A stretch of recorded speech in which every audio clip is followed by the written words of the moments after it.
Hey there, my name is Megan and welcome to my channel, or welcome back.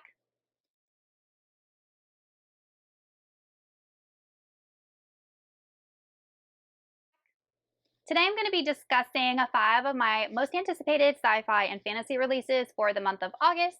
I normally do this video at the beginning of the month, but unfortunately I was out of town for a little bit, so I wasn't able to film. So you guys are getting my most anticipated releases video in the middle of the month. But before we go ahead and get on to the books, if you're not already subscribed to my channel, please consider hitting that subscribe button and giving this video a like to show my channel a little bit of support. I'm going to be discussing these books in release date order, and some of them have already come out.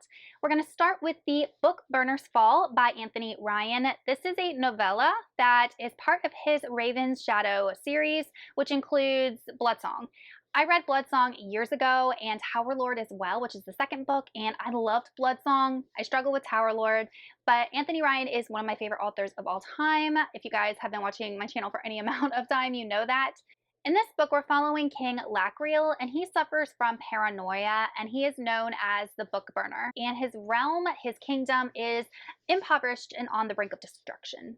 Then we follow Kestra, who is an assassin who was once part of the seventh Order of the Faith, and she is coerced back to the lands that she fled with one mission, which is to kill the Book Burner. Driven by a need for retribution, Kestra decides to infiltrate King Lacriel's court, his palace, which she finds is filled with a carnival of horrors, and she has this one mission in mind: to slay the Book Burner. This story takes place a century before the events of the Raven Shadow trilogy, and its release date is August 6th. Next, we have a sci-fi book, which is The Mercy of the Gods by James S.A. Corey, which is the same author duo that wrote the Expanse series. This is the first book in a new series known as The Captives' War. In this world, we are at first following a government and empire type entity that is part government and part hive mind, and they for centuries have been spanning the galaxy, waging war and destroying other civilizations. But now they are facing a new, stronger enemy that is bent on destroying the Carricks, and their hope rides on the humans of this one single planet. We're also following a character named Daphid, and he lives on the planet Anjin, and he is kind of like a research assistant to a scientist, but he is very intelligent. And one day the Carricks spaceships descend onto this planet, and they start capturing the brightest minds, humans from this planet. Daphid and all the other humans from Anjin are swept away while the rest of the population is decimated, and they are taken to the Carricks' homeworld. They are forced into a competition against other species from other planets, and is basically a live or die situation. Only Daphid and a couple of his other companions see past the purpose behind this competition, and they realize that in order to win, to survive, they will have to compete against the Carricks themselves and manipulate their ultimate motives. Mercy of the Gods sounds like a really cool new sci-fi series from this author duo. I'm super excited for it, and its release date is August 6th. Next is another sci-fi. This is a standalone named Hum by Helen Phillips. This is a new author to me. I've never heard of this author, but the synopsis of this book sounded really interesting. It follows a world that has pretty much been overrun with artificial intelligence, and a lot of humans in their jobs and their functions in society have become obsolete because we have AI to do it for us. We're following a main character named May, who ends up losing her job to AI. And in order to make money, in order to make sure that her family is able to stay afloat, she ends up joining this experiment that will alter her facial features so that she is unrecognizable to surveillance.